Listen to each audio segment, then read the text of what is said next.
Hello friends, कैसे? बढ़िया, first class. Yes sir. चलिए सर, आज हम एक नए और इम्पोर्टेंट टॉपिक के ऊपर बात करते हैं। टॉपिक तो आप समझ ही गए होंगे कि अब हो कि होने क्या जा रहा है। अब जीएसटी डिपार्टमेंट कर क्या रहा है, बहुत ही इंटरेस्टिंग पॉइंट है। जीएसटी डिपार्टमेंट अब नोटिसेज इशू कर रहा है उन लोगों के ऊपर जिनको पैसे देने हैं, अमाउंट पे ऑफ करना है डिफॉल्टर्स का। सर, बात बिल्कुल समझ में नहीं आई। समझें।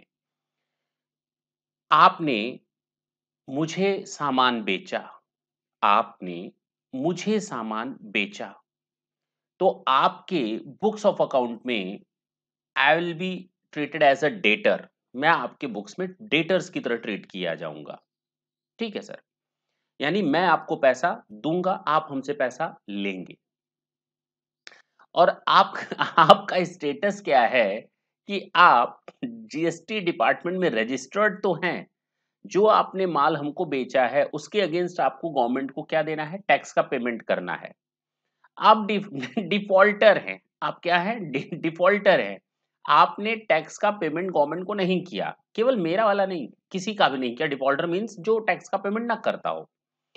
और आपकी बुक्स में मैं डेटर्स हूँ, यानी कि मुझे आपको पैसा देना है। अब गवर्नमेंट ने पकड़ा मुझे।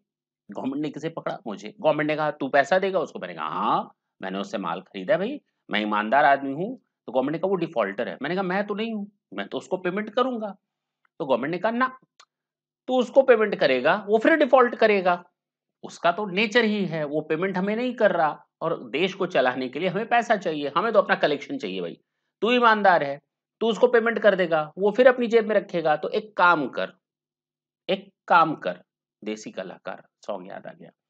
तो तू एक काम कर, तू अपनी जेब से पैसा निकाल, जो तुझे उसको पैसा देना था वो हमें दे दे। टैक्स का, सारा नहीं, टैक्स का। अब जितना अमाउंट तू उसको टैक्स का देता, instead of making the amount of tax directly to him, try to make the payment of tax to us. Government ने ऐसा कहा। मैंने कहा, ये कहाँ लिखा है? ये कहाँ लिखा है भाई कि मैं तुम्हें पेमेंट करूं? कल वो हमसे पैसा मांगेगा, उसका मेरे साथ डिस्प्यूट होगा और हम लोग चले जाएंगे कोर्ट। ताता थैया खेलेंगे कोर्ट में। और तुम क्या करोगे? तो गवर्नमेंट ने कहा, ना, हम जो काम करने जा रहे हैं ना, हम उसके लिए आपको एक सेक्शन 140, रूल 45 बता रहे, 145, रूल नंबर 145। उसके अकॉर्डिंग जीएसटी डिपार्टमेंट के पास ये पावर है कि किसी भी थर्ड पार्टी को नोटिस भेज करके उससे टैक्स कलेक्ट कर सकता है। ये एक पावर है रूल नंबर 145 के हिसाब से। ये आप देख सकते हैं सामने। मैंने कहा, अच्छा, और अगर मैं तुम्हें पेमेंट कर दूं, कल तो वो मुझसे पैसा मांगेगा, तो मैं क्या कहूंगा? तो गवर्नमेंट ने कहा, ठीक है, एक काम करते हैं, उसका भी सॉल्यूशन है। हम सबसे पहले आपको नोटिस भेजते हैं डीआरसी 13 में। किसमें? डीआरसी 13 में हम आपको नोटिस भेज रहे हैं।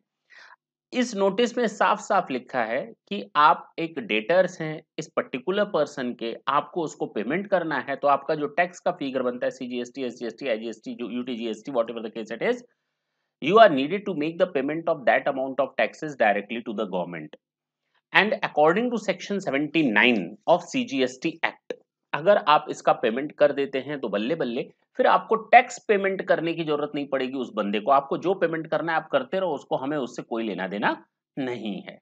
आप टैक्स का पेमेंट उसको नहीं करेंगे। मैंने कहा, प्रूफ क्या दिखाएंगे हम उसको? मुझे प्रूफ भी तो दो। उसने कहा, ले लो ना प्रूफ, डीआरसी 13 में हम नोटिस दे रहे हैं, हमें टैक्स का पेमेंट करो, और डीआरसी 14 में हमसे सर्टिफिकेट ले लो, दिक्कत क्या है? भाई सीधा सा हिसाब है।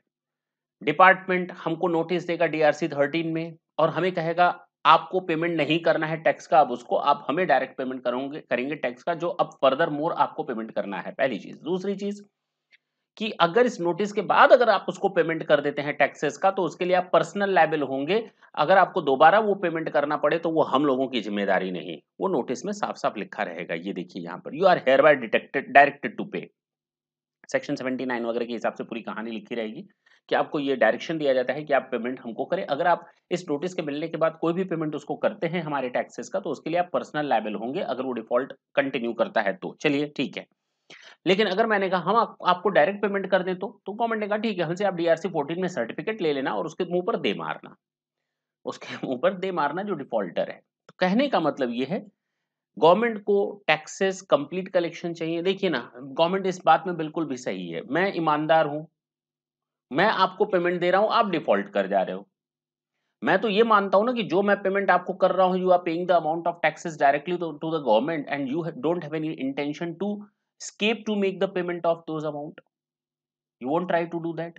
ये मान करके मैं चलता हूँ। लेकिन अब जब मुझे गवर्नमेंट इंस्ट्रक्शन दे रही है कि वो रेगुलर डिफ़ॉल्टर है, हम उससे पैसा नहीं ले पा रहे या वो डिफ़ॉल्ट करता है, आप हमें डायरेक्ट दे दो तो दैट इज़ ओके। मुझे कौन-सा नुकसान हो रहा है? लेकिन हाँ, कुछ चीज़ें यहाँ लिटिगेशन और डिस्प्यूट्स बढ़ेंगे परचेज़र और सेलर्स के बीच में। एक तो रिलेशन खराब होगा, दूसरा डिस्प्यूट्स बढ़ जाएँगे, तीसरा हो सकता है अमाउंट को लेकर दोनों के बीच में कोई डिस्प्यूट चल रहा हो, सामने वाला कह रहा है हमें आपसे लेना है 5 लाख, मैं कहता हूँ नहीं मुझे लेना है 4 लाख। अब वो उसकी बुक्स में तो दिख रहा है 5 लाख जबकि मेरी बुक्स में दिख रहा है 4 लाख, जो भी हो डिस्प्यूट्स वगैरह जो कुछ भी हो, स्टॉक डेफिशिएंट हो या स्टॉक लोअर क्वालिटी का हो या स्टॉक ना पहुँचा हो, जो जो कुछ भी केस हो। तो अगर इस अमाउंट्स को लेकर के डिस्प्यूट है तो उस केस में तो मुझे नुकसान ही होगा।